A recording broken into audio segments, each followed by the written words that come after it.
जो ईश्वर के निराकार रूप की पूजा करते हैं या फिर जिनको विज्ञान समझ आता है, वो ईश्वर को एक पॉजिटिव एनर्जी से जोड़ते हैं और बुरी शक्तियों को नेगेटिव एनर्जी से जोड़ते हैं। इसी प्रकार जो भगवान के साकार रूप की पूजा करते हैं, वह अपने सामने ईश्वर के आकार को रखकर पूजते हैं। ईश्वर का रूप साकार हो या निराकार, उनकी पूजा का अर्थ हर किसी के लिए एक जैसा ही होता है। भगवान की पूजा करने की इस कड़ी में हर वर्ष एक खास दिन आता है और वह है महाशिवरात्रि का। महाशिवरात्रि साल का एक ऐसा पवित्र दिन है जिस दिन माना जाता है कि भगवान शिव स्वयं पृथ्वी पर आते हैं। इस दिन धरती पर पॉजिटिव एनर्जी का स्तर बहुत ज्यादा होता है।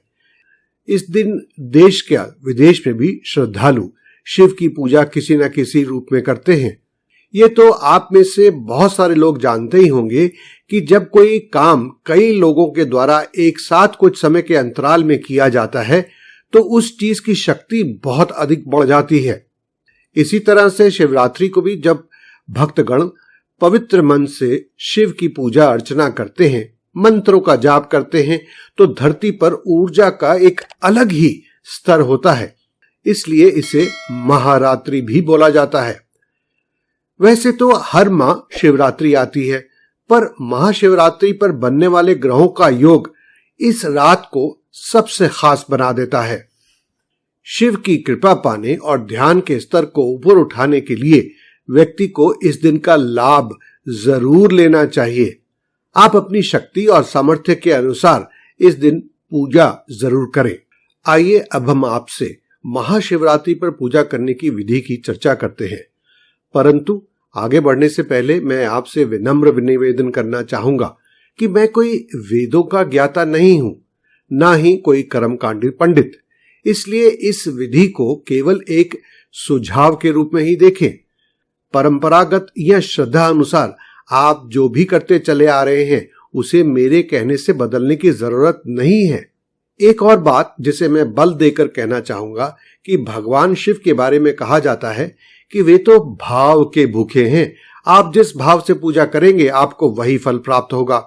ये बात बिल्कुल सही है। अब आप सोचेंगे कि फिर विधि की क्या आवश्यकता है, हम तो कैसे भी उनकी पूजा कर लें, फल तो मिलेगा ही। लेकिन ये बात भी उतनी ही सही है कि जब हमारे ऋषि मुनियों ने यदि किसी भी देव की पूजा करने की विधि और नियम बनाए हैं तो उसका भी अवश्य कोई कारण होगा। यही नियम हमें ईश्वर की भक्ति से जोड़ते हैं। तो इस वीडियो में हम आपको महाशिवरात्रि में भगवान भोलेनाथ की पूजा कैसे करें यह बताने जा रहे हैं। शिव पुराण में कहा गया है कि जो व्यक्ति महाशिवरात्रि के दिन पूजा करना चाहते हैं वो सुबह सूर्योदय से पहले उठकर नहा धोकर तैयार हो जाए। यदि आपको लगता है कि आपका शरीर साथ देगा तो ही आप उपवास रखें, वरना आप हल्का भोजन या फिर फलाहार खाकर भी इस दिन उपवास कर सकते हैं। प्रत्येक व्यक्ति की अपनी अपनी श्रद्धा होती है। उपवास भी उसी का एक स्वरूप है। यदि आप सुबह मंदिर जा सकते हैं तो ठीक, वरना घर में पूजा करते समय सुबह सबसे पहले संकल्प लें, हे महादेव, मेरी ये पूजा आपको समर्पित है। मेरी गलतियों को माफ करते हुए मुझे इसका शुभ फल प्रदान करें। आप चाहें तो संकल्प लेने के लिए इस संस्कृत के मंत्र का भी उपयोग कर सकते हैं। इसके बाद भगवान गणेश की पूजा करें, क्योंकि उन्हें प्रथम पूज्य माना जाता है। फिर भगवान शिव की पूजा करें, उन्हें जल चढ़ाएं, भस्म लगाएं, बेलपत्र चढ़ाएं। अपने सामर्थ्य अनुसार बस श्रद्धा के साथ सुबह की पूजा करें। महाशिवरात्रि के दिन भगवान भोलेनाथ की रात के समय की पूजा का विशेष महत्व माना जाता है। इस दिन भगवान शिव की पूजा को 4 पहर में बांटा गया है। इसमें व्यक्ति अपनी मनोकामना के हिसाब से पूजा सामग्री का उपयोग करके शिवलिंग का अभिषेक करते हैं।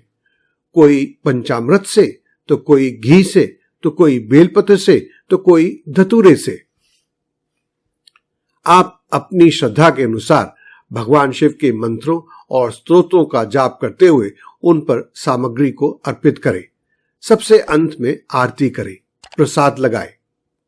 यदि आप भगवान शिव के मंत्रों और स्तोत्र को नहीं पढ़ सकते हैं, जाप नहीं कर पाते हैं, तो आपके लिए सबसे सरल है कि पूजा करते समय सिर्फ और सिर्फ ओम नमः शिवाय के मंत्र को बोलते रहे।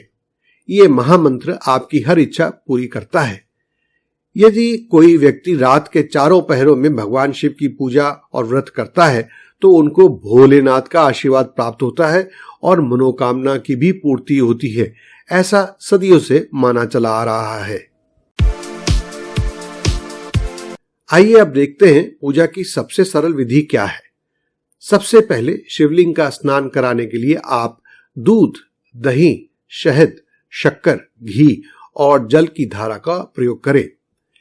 इन सबसे स्नान कराने के बाद आप भांग, धतूरा, गंध, चंदन, फूल, रोली, वस्त्र उनको अर्पित करें। बड़ों का मानना है कि इस प्रकार से की गई पूजा से व्यक्ति की हर मनोकामना पूरी होती है। भगवान शिव को लगाया जाने वाला प्रसाद, भोलेनाथ को भांग और पंचामृत का प्रसाद सबसे ज्यादा पसंद है। इसके अलावा आप रेवड़ी, चिरौंजी और मिश्री भी चढ़ा सकते हैं। इस बार महाशिवरात्रि पर 2 योग बन रहे हैं। पहला योग धनिष्ठा नक्षत्र में परिध नाम का योग बन रहा है। इसके बाद शतभिषाज नक्षत्र आएगा। इसमें शिव योग का निर्माण हो रहा है। ऐसा माना जाता है कि इन नक्षत्रों में की गई पूजा का फल व्यक्ति को कई गुना बढ़कर मिलता है। इसके साथ ही इस साल महाशिवरात्रि पर मकर राशि में पंचग्रही योग का निर्माण भी हो रहा है। ग्रहों की यह स्थिति बहुत ही दुर्लभ और लाभ प्रदान करने वाली है। कहते हैं कि परिध योग में शत्रुओं के विरुद्ध बनाई गई रणनीतियों में सफलता मिलती है। शत्रुओं पर विजय हासिल करने के लिए इसे बहुत महत्वपूर्ण समझा जाता है। दोस्तों, आगे बढ़ने से पहले मैं आपको बताना चाहूंगा कि आपके इस चैनल पर हमने पहले भी कुछ वीडियोस शिवरात्रि और शिव पूजा पर अपलोड किए हैं, जिन्हें बहुत पसंद किया गया है और वे बहुत लोकप्रिय हो गए हैं। आप उन्हें भी अवश्य देखें। इन सब का लिंक आपको नीचे डिस्क्रिप्शन बॉक्स में मिल जाएगा। और आइए अब आगे बढ़ते हैं और जानते हैं महाशिवरात्रि के पूजन का मुहूर्त। हर पूजा में मुहूर्त का अपना ही एक अलग महत्व होता है।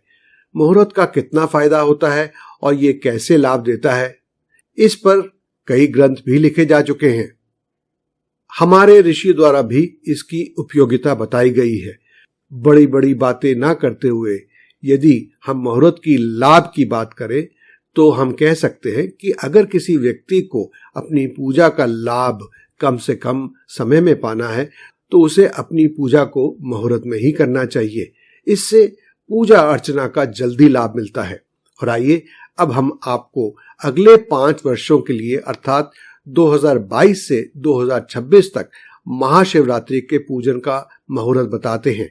मैं कुछ समय के लिए अपनी वाणी को विराम देता हूं और आप इसको नोट कर सकते हैं। और इसके साथ साथ मैं ये भी कहना चाहूंगा कि अगर इस वीडियो को आप कुछ वर्षों के बाद देख रहे हैं तो आप उन सालों के लिए मुहूर्त डिस्क्रिप्शन बॉक्स में पा सकते हैं।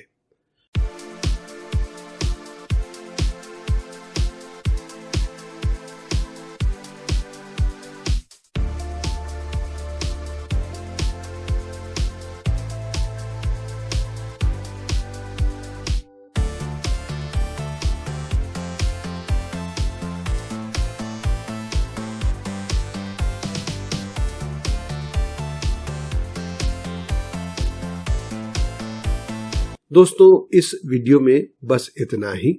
आपको ये वीडियो कैसा लगा और आप किन विषयों पर वीडियो देखना चाहेंगे, हमें डिस्क्रिप्शन बॉक्स में लिखकर जरूर बताएं। आपने इस वीडियो को अंत तक देखा, इसके लिए आपका बहुत बहुत धन्यवाद।